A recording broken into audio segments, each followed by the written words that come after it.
সুপ্রিয় দর্শক, ভিওডি বাংলার বিশেষ আয়োজন ৩৬ জুলাই আপনাদের সবাইকে স্বাগত জানাচ্ছি। আমি মঞ্জুর মিলন। আমাদের সাথে আজকে স্টুডিওতে যুক্ত আছেন বিএনপির সহদপ্তর সম্পাদক তাইফুল ইসলাম টিপু। টিপু ভাই, আপনাকে ভিওডি বাংলার স্টুডিওতে স্বাগত জানাচ্ছি। হ্যাঁ, আপনাকে ধন্যবাদ, আপনার মাধ্যমে দেশবাসীকে ধন্যবাদ। আমরা শুরুতেই আলোচনায় চলে যাচ্ছি। আমাদের আলোচনার বিষয়ে ৩৬ জুলাই শিরোনামেই বোঝা যাচ্ছে আসলে বিষয়টি কি। জুলাই মাসের প্রথম সপ্তাহে, অর্থাৎ প্রথম দিকে যখন আন্দোলনটি শুরু হয় কোটা সংস্কারের দাবিতে, বিভিন্ন বিশ্ববিদ্যালয়ের ক্যাম্পাসগুলোতে এই আন্দোলন শুরু হয়। বিভিন্ন বলতে কয়েকটি বিশ্ববিদ্যালয়ের ক্যাম্পাসে, বিশেষ করে ঢাকা বিশ্ববিদ্যালয়ের ক্যাম্পাস, শাহবাগ, এইসব এলাকায় আমরা দেখেছি তারা মিছিল করেছিল প্রথম দিকে। এবং এই আন্দোলনটি যে একসময় সরকার পতনের আন্দোলনের রূপ নেবে এবং ১৬ বছর ক্ষমতা কুক্ষিগত করে রাখা ফ্যাসিস্ট শেখ হাসিনা এই আন্দোলনের তোপের মুখে পড়ে যে পদত্যাগ করে পালিয়ে যেতে বাধ্য হবেন, এমনটি কি আসলে ধারণায় ছিল তখন?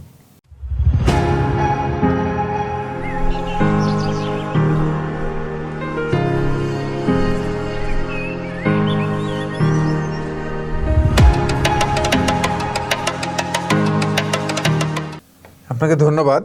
আসলে যখন প্রথম কোটা সংস্কারের যে আন্দোলনটা চলছিল, বিশেষ করে একটা কোর্টের রায়কে কেন্দ্র করে, হাইকোর্টের রায়কে কেন্দ্র করে, হঠাৎ করে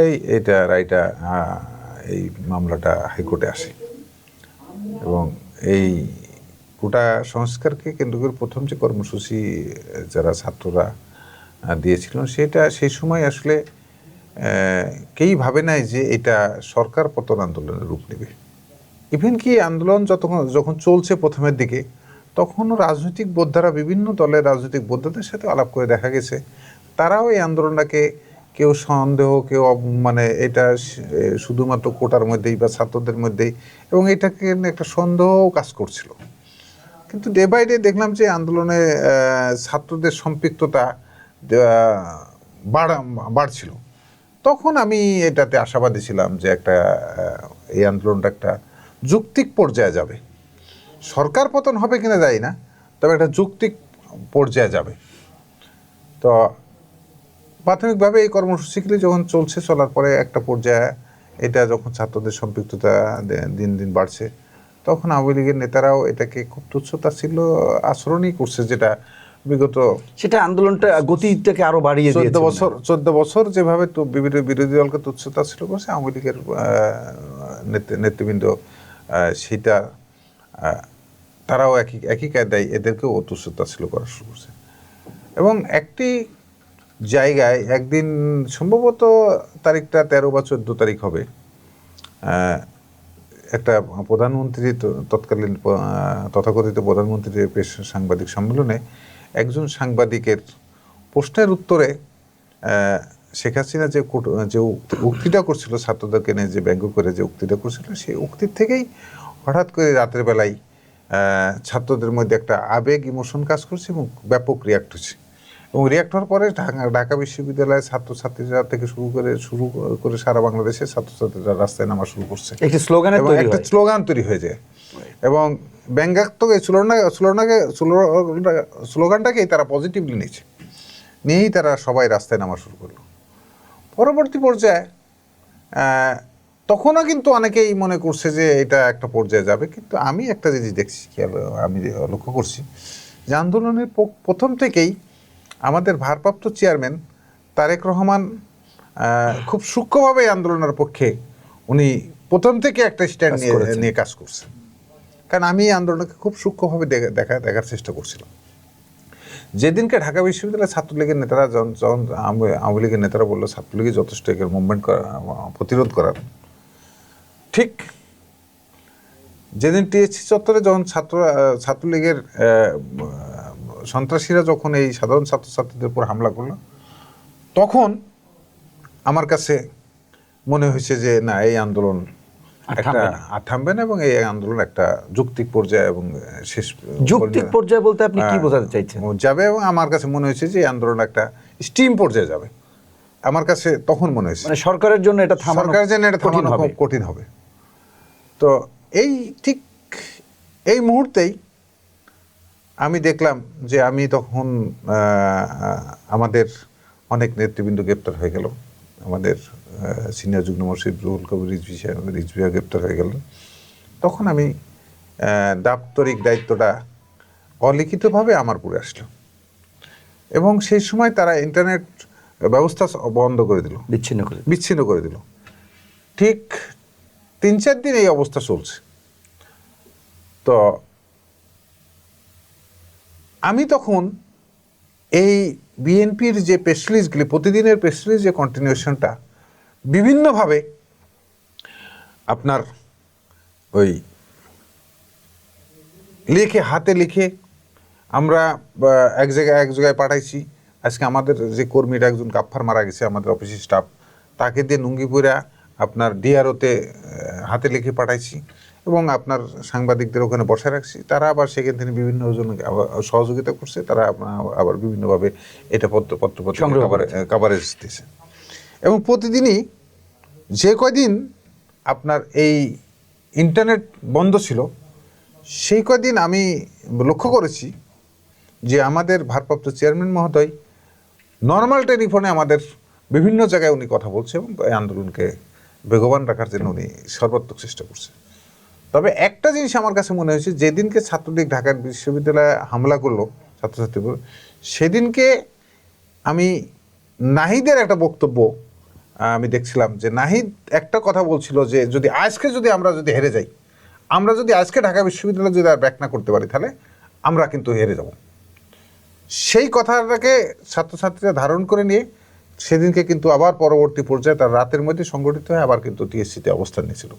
যখন টিএসসিতে অবস্থান নিল, তখন আমি নিশ্চিত হলাম যে এই আন্দোলন দমানো যাবে না, এই আন্দোলন সরকার পতন আন্দোলনের দিকে যাবে।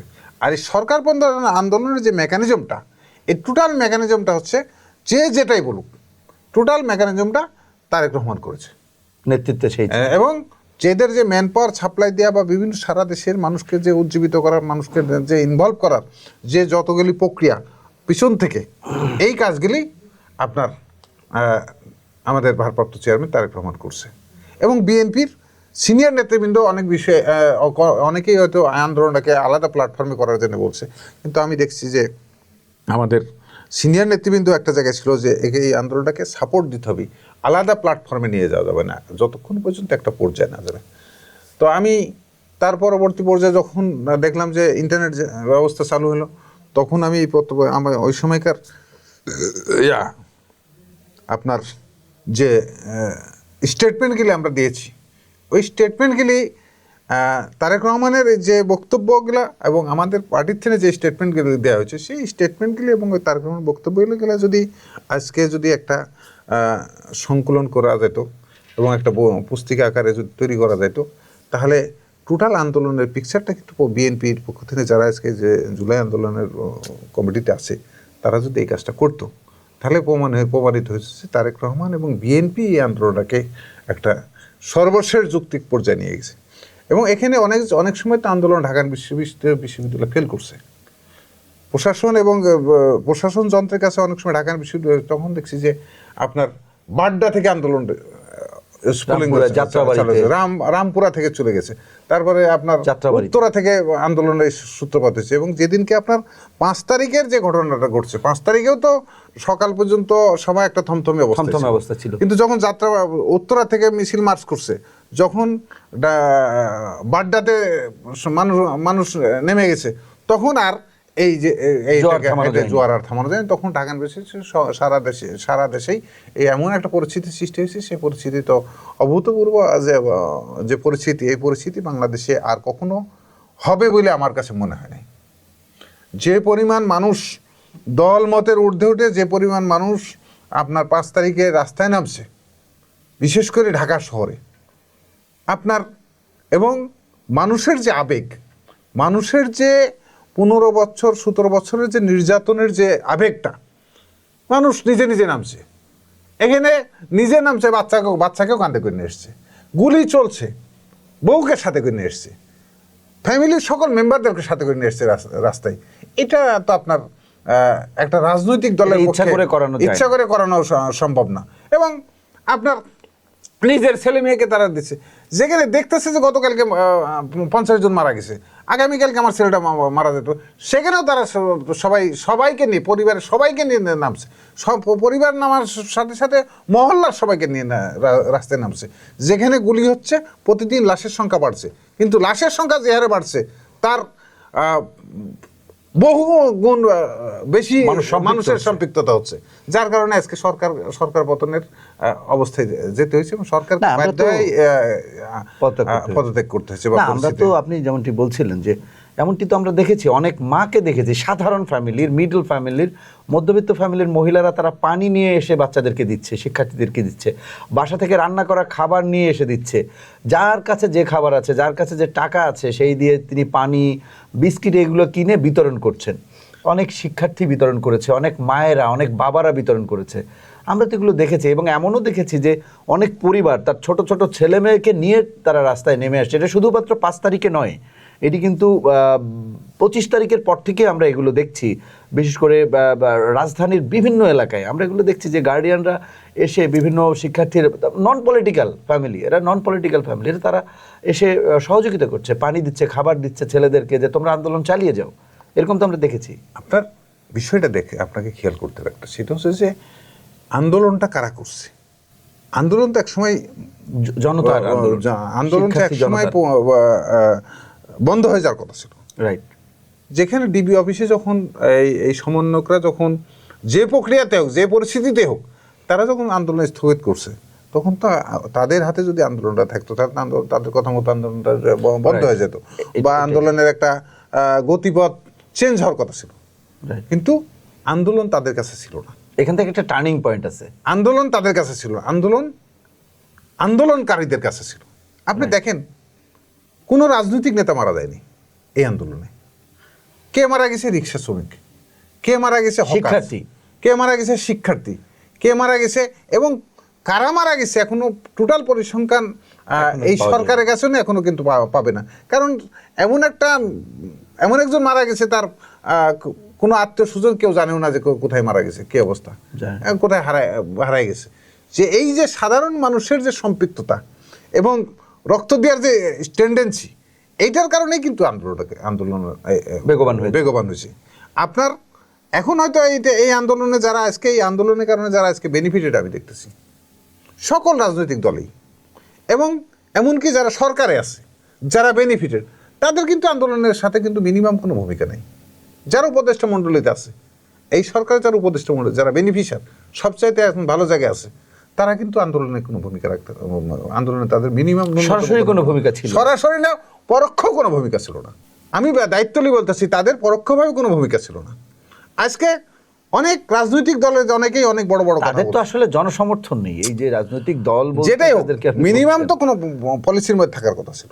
দু একজন ছাড়া, দু একজন ছাড়া আপনার যারা বিভিন্ন রাজনৈতিক নেতারাও আজকে যারা আন্দোলনের সম্পৃক্ততার দাবি দেখাতেছে, অনেকে ছবি দেখাতেছে, আসলে বাস্তবতাতে তো সেই ভূমিকা তারা রাখতে পারে নাই বা রাখে নাই। রাখার মতন পরিবেশ হয় পাই নাই, না তারা ভাবেও না যে এই ঘটনা ঘটবে। 2-4 জন আমার সামনে বলছে যে এটা হয়তো রয়ের খেলা, কেউ বলছে, কেউ বলছে যে এটা হচ্ছে পাতানো খেলা। কিন্তু এটা একটা আমি শুনেছি যেটা, কিন্তু আমি খুব সিনসিয়ারলি এই বাস্তবতার মধ্যে দেখেছি। এই সিনসিয়ারলি যারা আজকে ধরেন আমার কথা বলতে দ্বিধা নাই, অনেকেই আমাদের দলের মধ্যেও যাদের ন্যূনতম কোনো ভূমিকা নেই, তারা আজকে বিভিন্ন জায়গায় গল্প করে শুনি বসি যে আপনার এই আন্দোলনে এই ভূমিকা রাখছে, ওই ভূমিকা রাখছি। কিন্তু আমি তো প্রতি মুহূর্ত, প্রতিটা দিন, প্রতিটা পরিস্থিতি কখনো এই প্রেসিডেন্সগুলি শুধু করি নাই, এবং কখনো কখনো নিজেও বিভিন্ন জায়গাতে মুভমেন্টে নিজে অংশগ্রহণ করছি, বিভিন্ন জায়গাতে সম্পৃক্ত হয়েছি। তো কাজ শেষ হয়ে গেছে, আমরা আমাদের জায়গা, এটা দলের দায়িত্ব। তবে আমি আবারও দায়িত্ব নিয়ে বলতেছি যে টোটাল আন্দোলনের সাধারণ মানুষের সম্পৃক্ততার সাথে সর্বোচ্চ সর্বোচ্চটুকু দিয়ে হচ্ছে তারেক রহমান এই ভূমিকা রাখছে। হ্যাঁ, এই প্রশ্নটি বারবার এসেই যায়, কেননা আপনি যেমনটি বলছিলেন যে ডিবি অফিসে যখন সমন্বয়কদের মূল নেতৃত্ব যারা ছিলেন তাদেরকে যখন ধরে নিয়ে যাওয়া হয় এবং তাদেরকে স্টেটমেন্ট দেওয়ানো হয় যে আন্দোলন আর চলবে না, আন্দোলন প্রত্যাহার করা হলো, ঠিক সেই মুহূর্তের পর থেকে যা কিছু হয়েছে, আপনি বা আমরা যদি বলি যে এইটা আন্দোলনের টার্নিং পয়েন্ট, এটা কিন্তু খুব সহজেই বলা যায়, কারণ এখান থেকে পারতো আন্দোলন স্তীমিত হয়ে যেতে পারতো, কিন্তু সেটি কিন্তু হয়নি। আমরা দেখেছি যে যখন এমনটি হয়েছে তখন সাধারণ সমন্বয়করা, অর্থাৎ শিক্ষার্থীদের মধ্যে যারা সাধারণ শিক্ষার্থী ছিল তারা কিন্তু প্রত্যেকেই একটি স্লোগান তুলেছিল যে সমন্বয়ক আমরা সবাই। এটির একটি সুন্দর স্লোগানও ছিল যে সমন্বয়ক আমরা সবাই। আমাদের মধ্যে আমাদের 4 জন বা 6 জন সমন্বয়ক যারা জিত হয়েছে সরকার কর্তৃক, তারা ছাড়া আমরা সবাই সমন্বয়ক, এরকম কিছু সুন্দর সুন্দর কথা সাজিয়ে তারা স্লোগান দিয়েও তারপরে রাজপথে নেমে গেলেন। এবং ঢাকা শহরের বিভিন্ন স্থানে তখন থেকে প্রাইভেট বিশ্ববিদ্যালয় আমরা দেখলাম যে তখন একেবারে তারা আন্দোলনে একাত্মতা ঘোষণা করে রাজপথে নেমে গেল। তাহলে এখানেই তো বোঝা যায় যে টার্নিং পয়েন্ট আন্দোলনের, এখান থেকে স্তীমিত হয়ে যেতে পারতো, আবার এখান থেকেই নতুন আরেকটি প্ল্যাটফর্ম শুরু হয়েছে। তো এই কৃতিত্বটা আসলে কার? এটা তো আসলে প্রধান সমন্বয়ক যারা ছিল তাদের নয়, তারা তো ভেতরেই ছিল। তাহলে এখান থেকে তো টার্নিং পয়েন্ট, এইটা যদি আমরা বিশ্লেষণ করি তাহলেই তো পাওয়া যায় যে আসলে আন্দোলনে কার অবদান। আমি বলছি, আপনি বলছেন, সবাই বলছে আন্দোলনের সফল এখানে কৃতিত্ব এদেশের মানুষের, জনতা, শিক্ষার্থী, সবার। কিন্তু তারপরেও একটি সরকার পতন আন্দোলন কখনোই এরকম একটি শুধুমাত্র কোটা সংস্কার আন্দোলন দিয়ে তো করা সম্ভব না। কোটা সংস্কারের নামে একটা অধিকার আদায়ের একটি আন্দোলনের প্ল্যাটফর্ম থেকে তো করা সম্ভব না। এখানে অবশ্যই রাজনৈতিক চিন্তা, রাজনৈতিক প্ল্যান, প্রোগ্রাম কিংবা এছাড়া আসলে সম্ভব না। আপনি কি বলবেন? দেখুন, আপনি আরেকটা একটা আপনি খেয়াল করছেন কিনা দেখেন, এই আন্দোলনটাকে যৌক্তিক পর্যায়ে নিয়ে যেতে সবচাইতে যারা মাঠে ভূমিকা রাখছে তাদের মধ্যে উল্লেখযোগ্য হচ্ছে ছাত্র এবং মেয়েরা। মায়ের খাইছে তারা, এবং ম্যাক্সিমাম সময়ে মানে প্রথম অবস্থানটা নিয়েছে মেয়েরাই। এবং স্লোগানগুলি যেগুলা, যত সুন্দর সুন্দর স্লোগানগুলি সেই তুলনায় কিন্তু মেয়েদেরকে আমরা কিন্তু আন্দোলনের ফলে কিন্তু আমাদের কোনো মূল্যায়ন নেই। আর মূল্যায়ন না থাকার কারণে আজকে এই যে বিবাদগুলি, এই যে যারা আন্দোলনে ছিল না তারা আজকে বিভিন্ন রাজনৈতিক প্রক্রিয়ার মধ্যে ঢুকে যাওয়ার কারণে, তারা আজকে রাজনীতির মধ্যে ঢুকে যাওয়ার মধ্যে এই যে এদের মধ্যে বিভেদ সৃষ্টি হচ্ছে, এদের মধ্যে চাওয়া পাওয়ার বিষয়গুলি আসছে। যদি আজকে সমন্বয়করা, আমি মনে করি যে ব্যক্তিগতভাবে মনে করি যে সমন্বয়করা যদি উপদেষ্টা না হতো, যদি আজকে তারা যদি খালি আন্দোলন করে যদি তারা ঘরে বসে থাকতো, তাহলে বাংলাদেশের মানুষ সারা জীবন তাদেরকে কখনো বিভিন্ন সময় কেসেছে তাদেরকে আবার নিয়ে আসতে পারতো।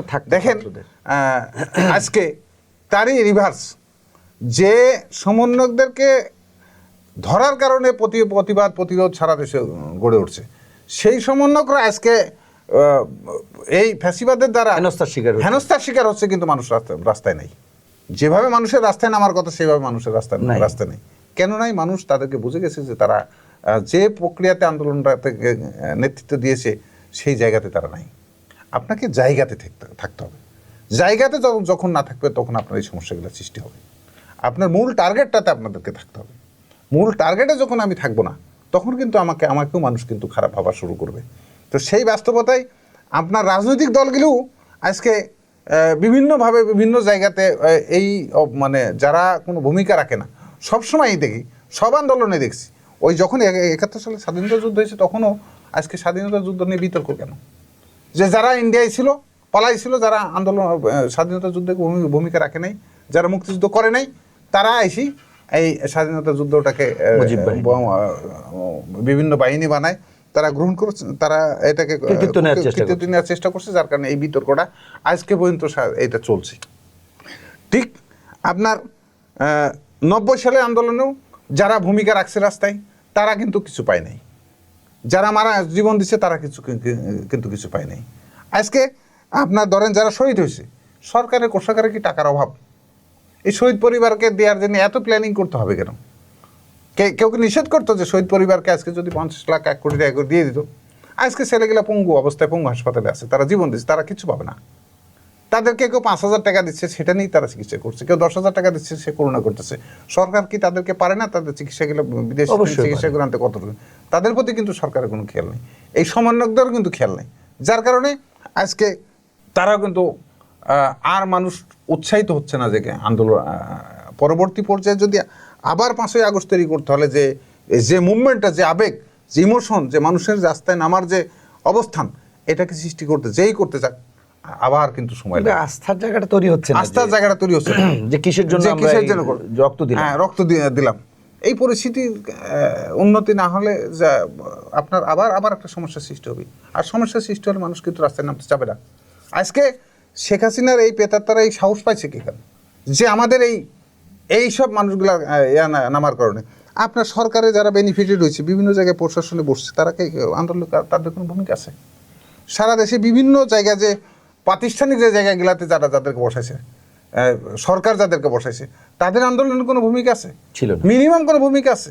তারা জীবনে একটা মায়ের খেয়েছে, একদিন মিছিল করছে, 17 বছরে তারা মিছিল করে না। সরকার সবচেয়ে বড় গুরুত্বপূর্ণ জায়গাগুলোতে তারা, আমি নাম বলতে চাই না।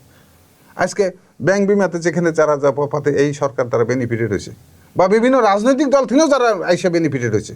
আজকে আমি দেখেছি যে আন্দোলনে তো 17 বছরের আন্দোলনে একটা দিনের জন্য তো আমার অ্যাবসেন্সই ছিল না। যারা আন্দোলনের কথা কইলে পিছন দিয়ে পালাই গেছে, তারা এসে কয় যে আমি এখন বড় বড় জায়গা নিয়েছি। আজকে সারা দেশে যে এই যে বিভিন্ন অপকর্মের বিতর্ক কারা করতেছে?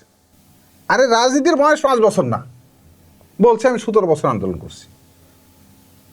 রাজনীতির বয়স তার 5 বছর না, বলছে আমি 17 বছর এই কাজ করছি।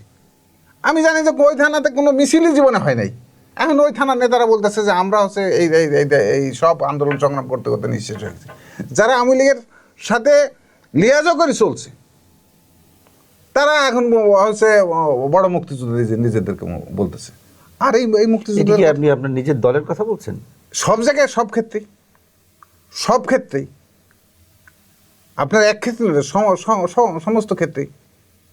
তো সেগুলো আপনারা দেখছেন না, ব্যবস্থা নিচ্ছেন না?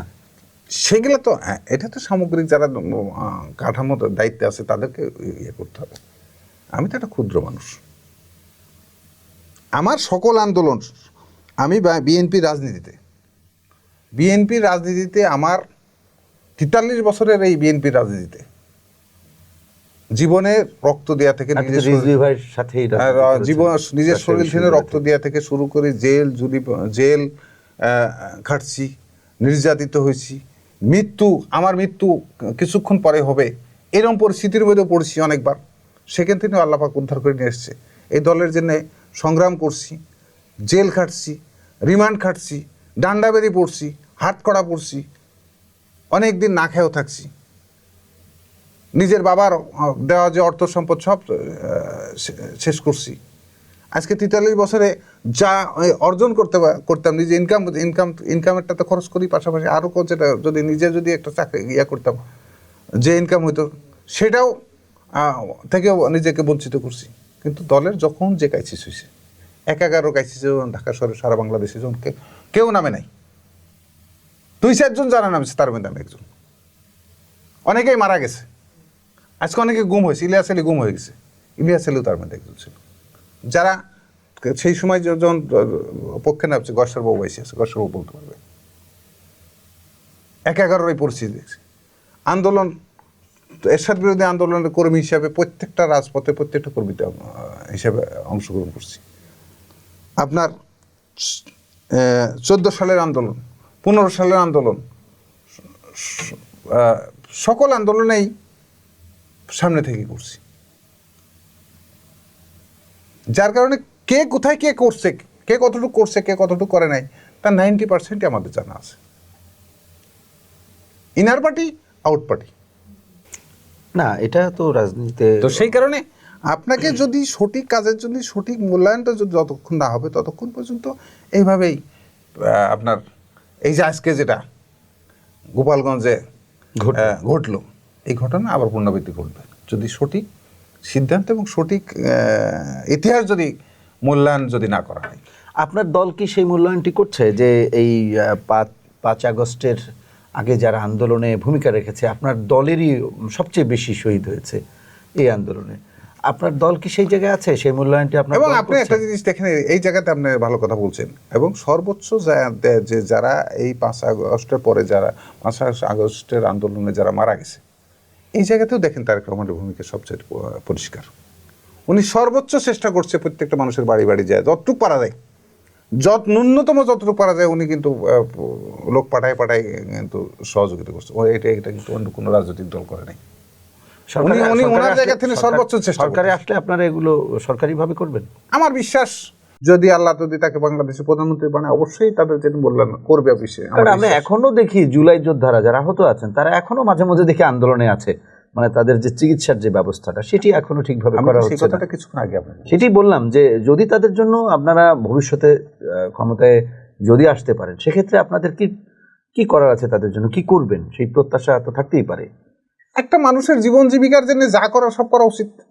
আমি মনে করি যে সরকারে যদি আমাদের দল আসে, এবং তারেক রহমানের প্রথম কাজটাই হবে যে যারা মারা গেছে এবং যারা পঙ্গু হয়েছে তাদের পরিবারকে যথাযথ মূল্যায়ন করা, এবং তাদেরকে তাদের জীবন জীবিকার যে ব্যবস্থাটা আগে প্রথম করে দেয়। প্রথম কাজ হবে তাদের আগামী দিনে জীবন জীবিকার জন্য কারো কাছে যেন হাত পাততে না হয়, সেই কাজটা করা উচিত। পরবর্তী পর্যায়ে তাদেরকে রাষ্ট্রীয় মূল্যায়ন করা বা আরো যেটা পদক দেওয়া, সেগুলা পদক দিয়ে তো তার জীবন চলবে না। যে ছেলেটা পঙ্গু হয়েছে তাকে তো চাইলে পেটে ভাতে খাইতে হবে, তো তাকে তো আর কেউ দিবে না। মূল্যায়ন করা যায়, হ্যাঁ, তাকে প্রথমত বাংলাদেশ রাষ্ট্রীয় কোষাগারে টাকার কি অভাব? 2000-5000 মানুষকে মূল্যায়ন করা বা তাকে পুনর্বাসন রাষ্ট্রের জন্য কোনো বিষয় না। তাহলে রাষ্ট্র কেন করছে না, এই সরকার কেন করছে না? এই সরকার তো জুলাইয়ের, আমি আপনাকে জুলাইয়ের সরকার, তারা বারবার বলছে, আমি আগেও বলছি, জুলাই আগস্টের সরকার হিসেবে তারা বেনিফিটেড হয়েছে, কিন্তু তাদের যেহেতু ত্যাগ, ঘাম, পরিশ্রম নাই, তার ফ্যামিলির কোনো মানুষকে জীবন দিতে হয় নাই, যার কারণে এদের মূল্যায়ন, ব্যথাটা নেই।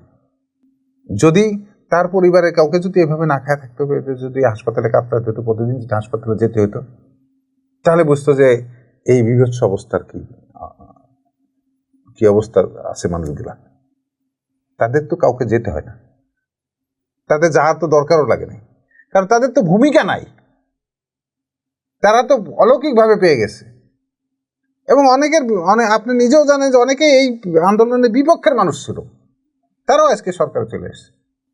এই ব্যর্থতার দায় তো বিএনপিরও নিতে হবে না? বিএনপি সাথে তো সরকার আলোচনা করে, বাংলাদেশের সবচেয়ে বড় রাজনৈতিক দল এই মুহূর্তে। আওয়ামী লীগ যেহেতু রাজনৈতিক দল হিসেবে নেই, সেহেতু তো বিএনপি সবচেয়ে বড় রাজনৈতিক দল। সেখানে বিএনপি কি কথা বলতে পারতো না? সরকারটি কেমন হবে, কি রকম হবে, সরকারে কারা কারা থাকবেন, এ নিয়ে বিএনপির কি দেন দরবার করার সুযোগ? বিএনপি অনেক চেষ্টা করছে, বিএনপি অনেকবার লিখিত দিছে, সরকারের কাছে লিখিত দিছে, বারবার উইলিংলি যে রাজনৈতিক দলগুলির সাথে যে আলোচনার যে রাস্তা খোলা, এটা বিএনপি চিৎকার করে বলা পরে বা অনেক সময় টেলিফোন করে বলছে, আমার সামনে দেখছি, বলার কারণেই আজকে এই আলোচনার দাঁড়টা করে। এরা তো আলোচনাও করতে চায়নি, এই সরকার তো রাজনৈতিক নেতাদের সাথে আলোচনাও করতে চায়নি। ওরা মনে করছে যে ছাত্র আন্দোলন করছে, আমাদের ক্ষমতা, আমরা যা করবো তাই, আর ছাত্রদের সাথে কিছু কথাবার্তা বললে হয়তো। কিন্তু ছাত্র অভিভাবকরা যে কোনো না কোনো রাজনৈতিক দলের সদস্য, রাজনৈতিক দলের আদর্শ বিশ্বাস করে, এইটা ওনারা প্রথমে বুঝতে পারেন। পরবর্তী পর্যায়ে দু একটা অনেক ঘটনার পরিপ্রেক্ষিতে, পরিস্থিতির কারণে আজকে এই জায়গাতে একটা জায়গাতে আসছে। এখন আমরা দেখলাম যে 5 আগস্টের পরপরই এই যে নতুন সরকার ছিল, ডক্টর ইউনূস প্রধান উপদেষ্টা, এরপর দেশে একের পর এক অস্থিরতা, একের পর এক আন্দোলন, একের পর এক মানে সরকারের বিরুদ্ধে আন্দোলন। এই প্ল্যাটফর্মগুলো কিন্তু আমরা গত 16-17 বছরে এই হারে বা এইরকম দেখিনি। সুতরাং এটি কেন হচ্ছে? এটি তো হওয়ার কথা ছিল। প্রথমত হচ্ছে ওদের রাজনৈতিক দূরদর্শিকতার অভাব, মানুষের আবেগ, ইমোশন, মানুষের পালস তারা বুঝতে চায় না। এবং তৃতীয়ত হচ্ছে তারা কোথায় প্রবলেমটা কোথায়, এইটাই তারা আইডেন্টিফাই করতে চায় না, আইডেন্টিফাই করার মতন মানসিকতা নেই। একটা সরকার চালাইতে হলে যে পরিমাণ তাকে সরকারি অর্গানগুলাতে কাজ করতে হয়, সেই পরিমাণ কাজ করার মানসিকতা উপদেষ্টাদের মধ্যে ম্যাক্সিমাম এনার্জি নেই এবং অভিজ্ঞতাও নেই। এবং যারা অভিজ্ঞ তাদের কাছে চেষ্টা করছে, সেইটা সবাই তো যে যার জায়গা থেকে বলে চেষ্টা করছে, কিন্তু আপনি প্রপারলি চেষ্টা করা। সায়েন্সে একটা কথা আছে যে আপনার কাজ যতক্ষণ পর্যন্ত রেজাল্ট না হবে সেটাকে কাজ হিসাবে গণ্য করা হয় না। ফিজিক্সে একটা কথা আছে, যতক্ষণ পর্যন্ত সঠিক রেজাল্ট আসবে না ততক্ষণ পর্যন্ত ওটাকে কাজ হিসাবে গণ্য করা হয় না। তো এরা তো কারো কোনো সাহায্য তো নিতেও চায় না।